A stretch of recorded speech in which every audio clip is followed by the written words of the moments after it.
What in the world would you do with 11 bedrooms in one house? We're going to talk about that along with the Los Gatos house of the week, the luxury house of the week, which is that one, and then 7 things you need to do to get your house ready to sell, as well as the 12 county sales report. Let's get moving. All right. First thing first, Los Gatos house of the week. Again, the reason why I chose this, it's a little smaller, but it's right down Lincoln Ave. So it is stumbling distance to Los Gatos, downtown Willow Glen. Did I say Willow Glen or Los Gatos? I meant Willow Glen. This is downtown Willow Glen, Lincoln Ave, 3 bedroom, 1.5 bath, 1,300 square feet for a mere $1.5 million. Real quick, I feel like we looked at this one already. It was a new listing. It's not my listing, just so you know. It's nice. You can already smell the musty old house smell. Have you ever been in any of these? So we saw this one last week. It's still for sale. 11 bedrooms. 11 bedrooms. Who in their right mind needs 11 bedrooms? Well, I saw an article the other day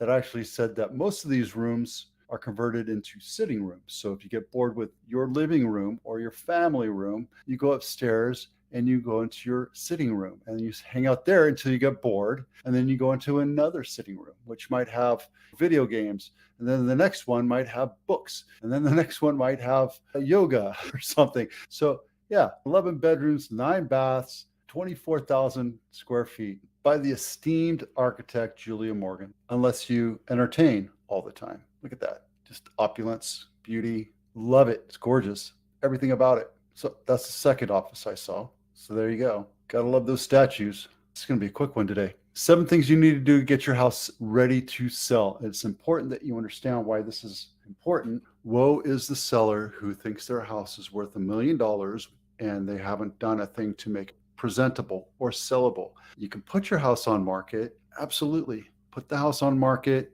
Don't do a darn thing and you're going to get what you deserve. You're going to get what the market will bring you, right? The seller nor the agent will ever dictate what the price is. You can negotiate it and hope to get that way up, but the best way to get your house sold quickly, especially in our area, is to make sure that you list it low so you bring in a lot of buyers. That being said, unless you're a market maker, and these big luxury houses are market makers, you want to bring the market to you. So you want to make it attractive and comparable to other houses that they might be looking at, which is why I don't have it up here.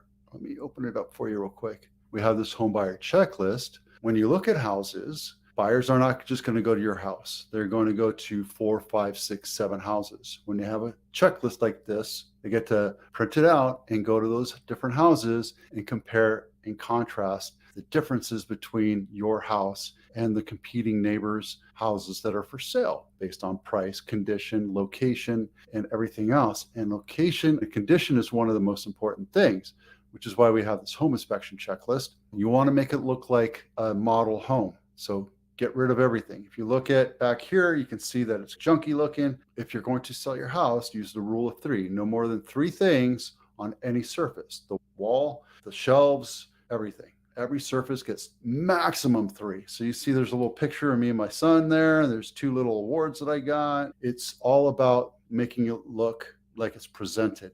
Declutter, get rid of everything. If you looked at my closet, you would be completely freaked out as to how messy it is, but it's utilitarian for me. When I go to sell, if I ever went to go sell my house, I would bring in a bunch of boxes, throw 90% of it in there and make it look presentable. I don't need to have files and envelopes and all my packing tape and all my lock boxes and all my shoes and old boxes for my cameras and all this other stuff. I don't need all that. It's going to be packed up anyway. It's going to be put into a moving van. So I might as well pack it, throw it in the garage and make it look presentable. Have extra light bulbs on hand. Absolutely. You're going to pack everything, but when you get to your light bulbs, keep them available because 90% of the time when it burns out, it's going to burn out when you're for sale. And I would go and grab your light bulb and pop a new one in. And that's as easy as that is. But it's true. Because the last thing you want to see is you walk into a room with 4 or 5 lights and one of them's burnt out. Absolutely. Deep clean your home. And that goes without saying. I just swept up my floor. I have to do it every day because I have a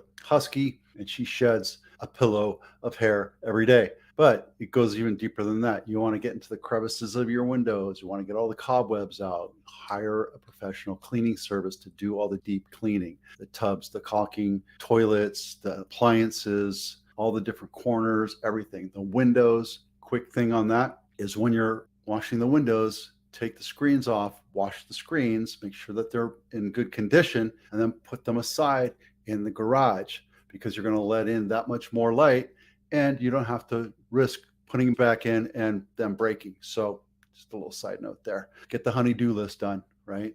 No house is perfect. No house is perfectly square. No house is perfectly level or plumb. I'll guarantee you that. Appliances break, light bulbs break, faucets needs to be fixed, different little things. I can tell you I have a list about 20 or 30 things that I need to get done around the house.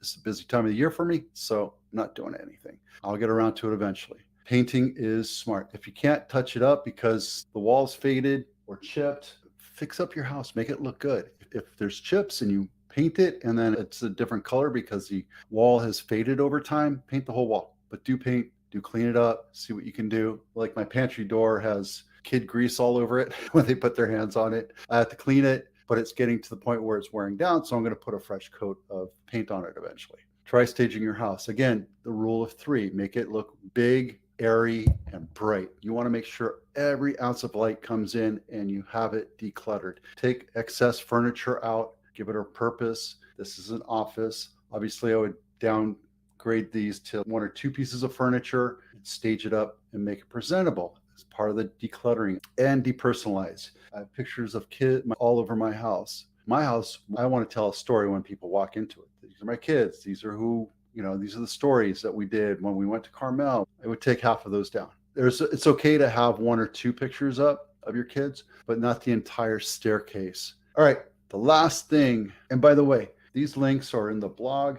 You'll see a little blog like this. All of them are linked, including the stories, including the MS where I'm showing you listings that are not my listings, sharing it with you so you can see where we are going with the market. And I'm putting a house on the market pretty quick. And I was talking to the seller and he is actually up in Napa now. And I'm selling a house down in San Jose. Up in Napa, houses are selling about 96% on the dollar of list price, of the original list price, right? That's 96 cents to every dollar. In Santa Clara County, we're at 100. San Francisco is at 10% still. It's been 10%, 9 or 10% for the last month and a half. It's crazy. I don't know what's going on in San Francisco other than people are just flocking back in there right now. It's crazy. Or maybe they're underselling it and listing it low, bringing buyers in. It's a good market technique, right? So there you go. San Mateo is still the most expensive place to live at 2.6. We're at 2.3. These are averages, not median. The median is still hovering about 2 million,